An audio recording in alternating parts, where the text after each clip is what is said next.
Então tá, vamos conversar um pouquinho. Eu quero que tu conte um pouquinho da tua experiência. Como é que foi a tua experiência na igreja? Se tu nasceu num lar cristão, como é que tu chegou na Congregação Cristã do Brasil? E, enfim, como é que foi tua experiência lá inicialmente, assim? Então, gente, eu cresci já num lar cristão, assim. Quando eu nasci, a minha mãe, ela ainda não era batizada na Congregação Cristã no Brasil, mas ela já frequentava essa igreja por conta da minha avó. Então, foi uma coisa que veio da minha avó para minha mãe, e aí a minha mãe acabou inserindo os filhos nesse contexto também. Só que a minha mãe, ela sempre foi uma pessoa muito machista, assim, né? Por causa da Uhum. criação, a formação dela, enfim. Então, dos três filhos que ela teve, foram dois meninos e eu, uma menina, a caçula, eu fui a única que foi obrigada a ir à igreja, assim. Os meus irmãos, eles tiveram muito mais liberdade do que eu para Hum. crescer, para estar na rua, para passear, para sair de casa. Eu não, eu fiquei sob o controle dela, assim, bem de perto, até mais ou menos uns 15 anos, que foi quando eu passei numa prova para estudar numa escola federal. E para ir para essa escola eu precisava pegar ônibus. Então foi quando eu comecei a ter um pouco mais de liberdade, né? Mas até então era Uhum. só ali a minha mãe de olho, controlando todos os meus passos, me obrigando a ir para a igreja toda sexta e todo domingo, que eram os dias de culto ali na minha comum. A gente chama comum, né? A igreja que você frequenta. Então, de Uhum. todas as igrejas da congregação cristã ali em Fortaleza, a minha comum ficava num bairro chamado Vila Manoel Sátiro. Então, eu cresci já frequentando a congregação, indo toda semana. Mas a minha mãezinha, ela ficou particularmente mais controladora e mais chata com essa coisa da igreja quando eu tinha 12 anos, é, 13 anos, na verdade, que foi quando o meu irmão mais velho faleceu. Então, naquela época, em Hum. 2004, a minha mãe, assim, não se falava em saúde mental, né? Não se falava nessas questões de acompanhamento, pelo menos não na nossa classe, porque assim, a gente é pobre, né? Éramos pobres, assim, e ninguém falava de saúde mental. Na verdade, há até bastante psicofobia, né? Uhum. Nesse meio, assim, hoje que se está discutindo que é preciso fazer terapia, que existem soluções medicamentosas, mas antigamente era aquela coisa de remédio, você vai ficar mais doido, remédio é Uhum. coisa para gente louca, a gente não Uhum. precisa disso. Então, qual era a solução, né, para o cristão nessas situações trágicas? Ir para a igreja, porque só Deus poderia solucionar essa falta, esse luto, esse problema. Então, depois que o meu irmão faleceu, a coisa ficou mais opressora, digamos assim, na minha Uhum. casa. E tu Até gostava de frequentar ou era só por obrigação mesmo? a na maior parte do tempo foi por obrigação, sim, porque como criança eu queria estar em casa, eu queria estar com minhas bonecas, eu queria ler livros, ver televisão. E a igreja, principalmente a congregação, ela era uma igreja muito. Deve estar pior agora, porque depois que veio aí a era Bolsonaro, de repente todo mundo na congregação se declarou bolsonarista, a grande maioria das pessoas, que foi uma grande decepção para mim, inclusive, Bah. porque uma das coisas de que eu mais gostava lá, quando eu frequentava, era de dizer que a igreja, a Congregação Cristã no Brasil, era uma igreja que tinha muito orgulho de se declarar como apartada das questões políticas, né? Então sempre foi assim, sempre que havia eleição, sempre que tinha alguma discussão política em voga no país, a igreja não se manifestava. Eles sempre diziam a mesma coisa no púlpito, que a igreja e a política não se misturam, porque a política pertence às coisas terrenas, então o voto é secreto, não sei o que, não sei o que. Mas isso foi só até o Bolsonaro aparecer. Quando ele Que ódio. apareceu, saiu inclusive uma circular na igreja orientando o voto nele. Então Meu eu fiquei Deus. muito decepcionada, mas assim, é uma igreja, não sei se vocês conhecem, mas é uma igreja assim onde as mulheres sentam de um lado, os homens de Uhum. outro, as mulheres usam véu e tem uma orquestra da qual só podem fazer parte os homens, as mulheres só podem tocar o órgão. e apenas homens podem ler a palavra sagrada né, profetizar e falar. Apenas os homens ali dentro são canais para trazer a palavra de Deus, né? As mulheres não servem para isso ali. Então, assim, era uma igreja chata, né? Você ia, aí a gente fazia uma oração, levantava, cantava um hino, não sei o quê, era chata a igreja. Então, como criança e adolescente, eu não gostava de ir, eu ia realmente porque eu era obrigada. E aí tinha também toda a manipulação psicológica, né? Aquela coisa do inferno, de que você não pode fazer isso, não pode fazer aquilo. Para vocês terem uma ideia, eu comprei a minha primeira calça jeans quando eu comecei a trabalhar com 15 anos, porque até então eu só podia usar saia. Puta E a que minha pariu. mãe, eu também me obrigava a isso, assim, ela comprava minhas roupas, eu não tinha dinheiro, então ela só comprava saia. Nem que fossem umas saias um pouco mais curtas para eu me sentir mais feliz, porque eu era uma criança, né? E a criança, a adolescente, enfim, ficar usando saia comprida no joelho era um inferno, eu odiava, eu me sentia muito feia. E aí, com 15 anos que eu comecei a trabalhar, eu comprei minha primeira calça jeans e fui comprando as minhas coisinhas, assim, né? Eu ganhava R$ 200 por mês.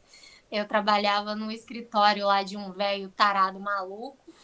E essas coisas que eu só pude refletir melhor sobre elas depois que eu fiquei mais Depois, velha, porque naquele momento ali eu não entendia o que ele estava fazendo, né? Mas, enfim, os toques, aquelas coisas inadequadas, pedir para eu mexer no computador dele enquanto tinha pornografia aberta, esse tipo de coisa. Eu passei por esse tipo de coisa quando eu tinha 15 anos, enfim. E aí, gente,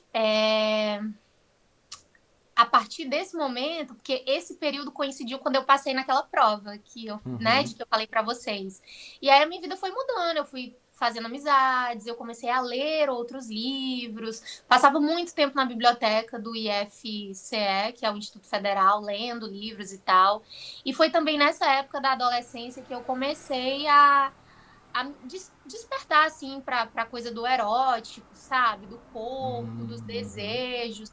Porque eu sempre sentia coisas, mas era tudo muito reprimido, eu não entendia as coisas que eu sentia, mesmo quando era criança, porque as crianças também têm estímulos sexuais, enfim. E eu não entendia, eu não sabia o que podia ser explorado, o que não podia, porque o corpo na igreja, assim, ele é aquela coisa sagrada, porém suja, né? O corpo da mulher é um corpo sujo, é um corpo feio, que não pode ser mostrado, que não deve ser visto. E aí a gente acaba internalizando tanto esses sentimentos ruins que a gente acaba entendendo também que o nosso corpo não é um corpo digno de sentir prazer, né? De coisas boas. E aí, gente, Sentir prazer é ruim, né? Sim, é algo Tudo que é que... prazeroso é do demônio. Isso, e aí você se sente culpado, e aí entra nesse ciclo sem fim, aí começa a ficar deprimido, e aí vai pro inferno e tenta fazer alguma coisa para compensar o suposto pecado, e aí vira um ciclo sem fim, né? Mas também foi na adolescência que eu comecei a escrever os meus contos eróticos, porque o que acontecia? Quando eu era adolescente, eu queria fazer coisas, beijar, ser beijada, me tocar os meninos, né, da escola, etc. E não podia, porque era pecado. Então eu escrevia. Porque se eu não podia fazer, eu de alguma forma eu queria Que massa. essas coisas. Que diferente, né? Que diferente. Escrevi, e foi quando eu comecei a escrever contos eróticos. Eu tive um blog, acho que com 15, 16 anos já, eu criei um blog na internet.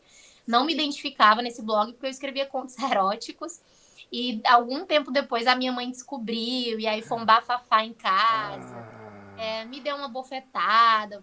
O pessoal da igreja ficou sabendo, aí foi um caos, sabe? Assim, porque no fim das contas, tudo que acontece dentro da comunidade cristã ali é permitido desde que ninguém fique sabendo, né? Sim, então, o marido trai a exatamente. esposa, o fulano molesta a criança, a cicrana não é mais virgem, ou então dá o furico toda semana porque não pode perder a virgindade, não sei o quê. Mas, assim, desde que as pessoas não tenham acesso a essas informações, tá tudo certo. A grande questão é quando alguém fica sabendo, e aí aquela pessoa, meu Deus, né? Ela é pega ali para Cristo, enfim, isso aconteceu comigo mais de uma vez, esse foi um dos momentos, e aí depois disso veio muita culpa, veio muito choro, sofri muito, foi um período muito turbulento na relação com a minha mãe, E, e aí eu acabei cedendo, assim, à pressão dela. Eu sofri muito, né, gente, né, nessa questão, é, na relação com a minha mãe sobre esse viés religioso, porque E eu acho que não tem muito como evitar também, né? Principalmente quando tu tá falando dessa questão, assim, de sexualidade, porque tu não tem nem como conversar com a pessoa pra entender o que que tá acontecendo ou como é que tu pode lidar com essa situação, porque os nossos pais são muito fechados, né? Eu fui da igreja também, então eu passei pela mesma situação, assim, mas eu sinto que não pegavam tão pesado com a gente, principalmente eu que era homem, porque a única vez que me apertaram sobre o assunto, que o pastor veio me perguntar porque tinham supostamente visto eu entrando no motel com a minha namorada, eu disse que não e ele acreditou em mim e tá tudo certo, tá ligado? Ficou por essa mesmo. E era bem isso, tipo, eu realmente tinha entrado num motel com a minha namorada, nem era minha namorada na época, era minha ex-namorada na época. Não sou eu, tá? Ele Não tá era contando Maria, não pra era mim, Maria. mas não sou eu. Mas aí. Mas foi isso, assim, então, tipo, tinha esse controle, assim, eles tentavam, mas desde que não descobrisse, tu podia continuar a ser ministro de louvor, tu podia fazer o que tu quisesse. Ninguém sabendo, tá tudo certo. Se tu me negou aqui, eu vou acreditar em ti, já era. é isso mesmo. E aí, deixa eu ver onde é que eu parei. A minha mãe descobriu, levei Você tá bofetada, falando. fui exorcizada. Ah, Cheguei clássico também. assustado, assim, fui colocada na parede, aí minha mãe orou, pediu pro espírito sair. Aí eu comecei a rir, porque era engraçado, e aí ela dizia que era o demônio que tava É o rindo. espírito Gente, você zombeteiro. Só piorou a situação.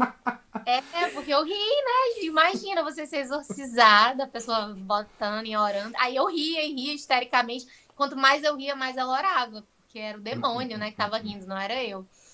E aí, depois disso, veio um processo muito doloroso, muita acusação, e ela queria me obrigar a todo custo, a ir pra igreja, não sei o que.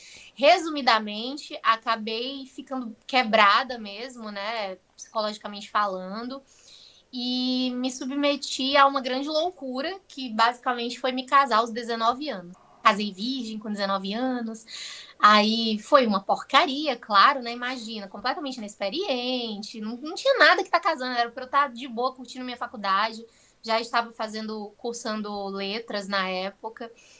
E aí já estava trabalhando muito também como professora. E aí aconteceram várias coisas, porque assim, primeiro que não era para ter casado, né? Foi uma coisa meio imposição da minha mãe, da igreja, porque quando você é cristão você tem que casar virgem, e ao mesmo tempo eu queria ter mais independência e sair daquele novelo com a minha mãe. Enfim, depois de uns 2 anos, um casamento muito ruim, né? Principalmente em termos de prazer, assim, nunca tive um orgasmo no meu casamento.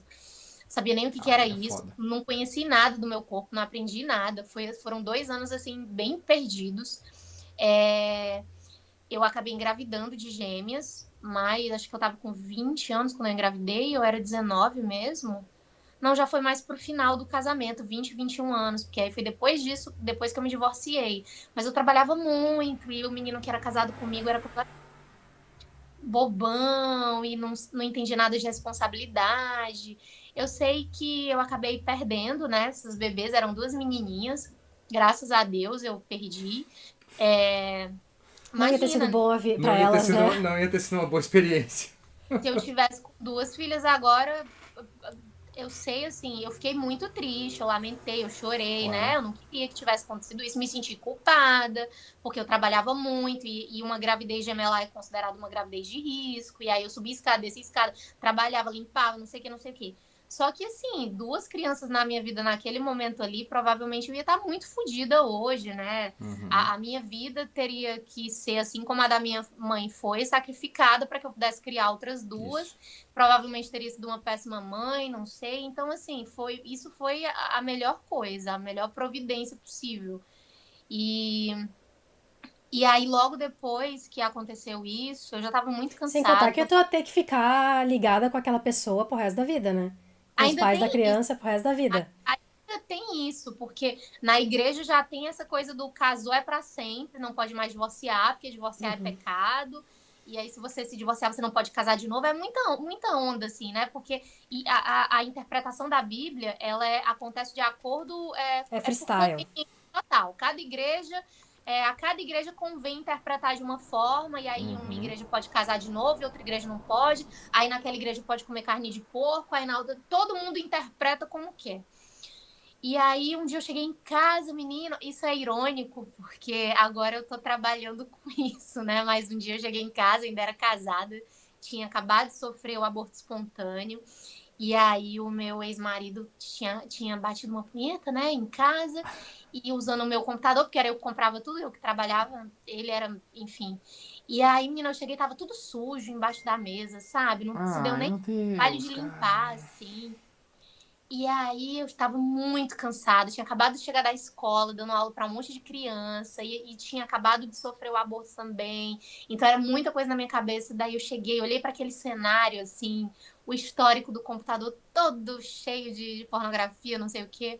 Aí eu caí na risada. Eu ria, mas eu ria tanto, assim, porque foi como se eu tivesse sido iluminada naquele momento. Eu falei, gente, eu sei o que eu preciso fazer. Aí eu liguei pra ele, eu não lembro onde é que ele tava, se ele tava na casa da mãe dele, o que ele tava fazendo. Eu falei assim, olha, vim buscar suas coisas aqui porque eu quero me divorciar. Aí foi aquele chororô, aquele bafafá. Na época eu paguei pelo meu divórcio, porque ele não queria se divorciar, então eu que fiz tudo sozinha pra poder arranjar.